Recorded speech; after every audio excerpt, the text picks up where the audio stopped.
what role do women play in relationship to men? Well, first, they make them self-conscious. Let's not ever forget about that. Because I would say the primary role that women have in relationship to men is to make them self-conscious. And men don't precisely like that. There's nothing that will make a man more self-conscious than being rejected. And why? Because why is he rejected? Well, obviously, Mother Nature, in the guise of that particular woman, has said, you're not so bad for a friend, but there's no reason that your genetic material should propagate itself into the future.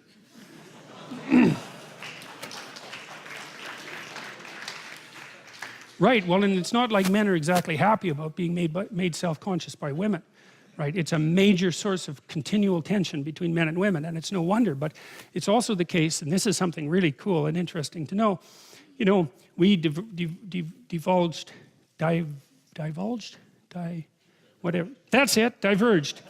we diverged from the common ancestor between us and chimpanzees about 6 million years ago. Here's why, at least in part. Chimpanzee females are non-discriminate maters. They'll mate with any male. When they go into heat, which human females don't, when they go into heat, then any male is allowed access.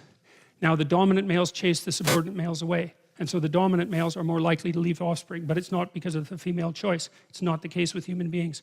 Human females engage in hypergamy, and hypergamy is and this is also true cross-culturally, and it's also quite it's just as extensive in Scandinavia. Not quite, there's a bit of attenuation, but not much.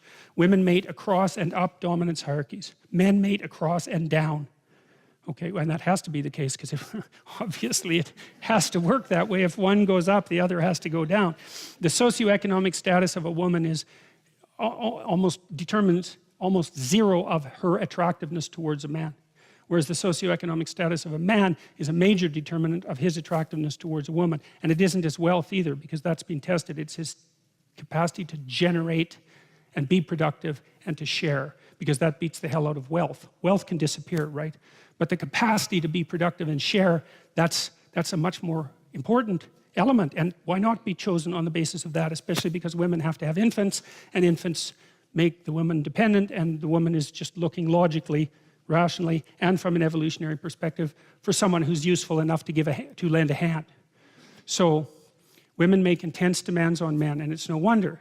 But the thing is that because women engaged in hypergamy, at least in part, we diverged quite rapidly from chimpanzees, because the selection pressure that women placed on men developed the entire species. Now there's two things that happened as far as I could tell. The men competed for competence, let's say.